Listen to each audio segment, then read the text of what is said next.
Hey everyone, welcome back to my channel. Today in this video I will discuss with you project portfolio management system कि project portfolio management system क्या होता है।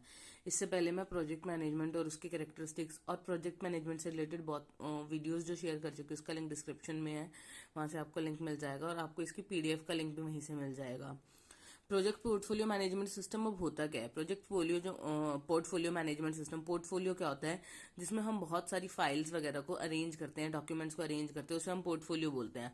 अब project portfolio management system क्या है? ये एक term है जो प्रोजेक्ट मैनेजर्स और प्रोजेक्ट की मैनेजमेंट ऑर्गेनाइजेशन यूज करती हैं मेथड्स को डिस्क्राइब करने के लिए, जो मेथड्स वो लोग एनालाइज कर रहे हैं या मैनेज कर रहे हैं, जिससे जो उनके पास करंट प्रोजेक्ट्स हैं नंबर्स के बेसिस पे। अगर मान लीजिए एक ऑर्गेनाइजेशन के पास 4 या 5 प्रोजेक्ट है, तो प्रोजेक्ट पोर्टफोलियो मैनेजमेंट सिस्टम है वो चारों पांचों प्रोजेक्ट्स को जब मैनेज करेगी तो उसके लिए हम जो टर्म यूज करेंगे वो करेंगे प्रोजेक्ट पोर्टफोलियो मैनेजमेंट सिस्टम। अब जो हमारा प्रोजेक्ट पोर्टफोलियो मैनेजमेंट सिस्टम है, इसका मेन ऑब्जेक्टिव क्या है कि ऑप्टिमल मिक्स, ऑप्टिमल का मतलब है बेस्ट मिक्स चूज करना प्रोजेक्ट्स के बेसिस पे, उन्हें इस तरीके से अरेंज करना, इस तरीके से सिलेक्ट करना कि ऑर्गेनाइजेशन का ओवरऑल गोल जो है वो जो है सक्सेस हो जाए, ऑर्गेनाइजेशन अपना गोल अचीव कर सके, चाहे वो पैसों की टर्म्स में हो, चाहे बिजनेस का गोल कंप्लीट करना हो, चाहे वो टेक्नोलॉजी की टर्म्स में हो, तो ऑर्गेनाइजेशन अपना गोल कंप्लीट कर सके। जो प्रोजेक्ट पोर्टफोलियो मैनेजमेंट सिस्टम है, इसमें हम बहुत सारे प्रोजेक्ट्स रन करते हैं और एक पोर्टफोलियो में प्रोजेक्ट्स को है वो जो प्रोजेक्ट है वो उसकी बिजनेस की वैल्यू या फिर कंपनी की एडहेरेंस टू स्ट्रैटेजी, कंपनी की स्ट्रैटेजी के बेसिस पे हम लोग प्रोजेक्ट चूज करते हैं।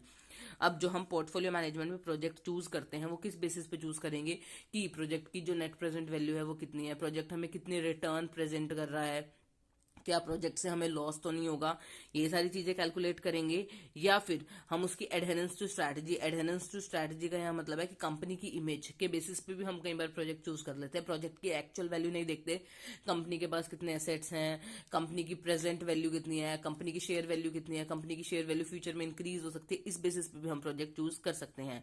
The portfolio should be design to achieve a define objective and benefit.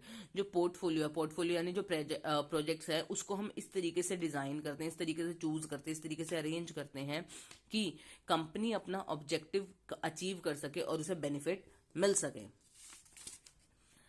Next is project portfolio management system में बहुत सारे प्रोजेक्ट्स आते हैं एक सिंगल सीरीज में, उसकी हमें रिपोर्ट्स बनानी होती है और प्रोजेक्ट के ऑब्जेक्टिव को भी कंप्लीट करना होता है। पर जब इंडिविजुअल प्रोजेक्ट की बारी आती है तो हमें इंडिविजुअल प्रोजेक्ट को सिर्फ परफॉर्म करना होता है ताकि कंपनी अपना ऑब्जेक्टिव जो है वो कंप्लीट कर सके।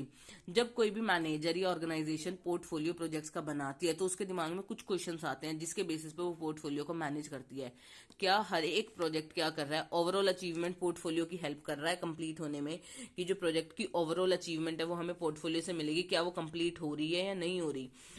और next, how will each project performing, कि हर एक प्रोजेक्ट कैसा परफॉर्म कर रहा है, क्या कोई जो प्रोजेक्ट है उसका नेगेटिव इम्पैक्ट तो नहीं आ रहा। नेगेटिव इम्पैक्ट का मतलब है यहाँ पे कोई लॉस तो नहीं दे रहा, कि वैसे तो हमने स्टार्टिंग में उसकी एनपीवी देख के या उसकी वैल्यूज देख के हमने प्रोजेक्ट चूज किया था, पर कुछ सर्कमस्टांसिस या कुछ कंडीशंस या कुछ एक्सटर्नल फैक्टर्स ऐसे होते हैं जो प्रोजेक्ट को नेगेटिव इम्पैक्ट क्रिएट कर देते हैं, उसको लॉस में ले जाते हैं। May be raw material available नहीं है, लेबर अवेलेबल नहीं है, जिसकी वजह से उसका काम लेट होता जा रहा है, इसकी वजह से उसकी नेगेटिव इमेज आ रही है।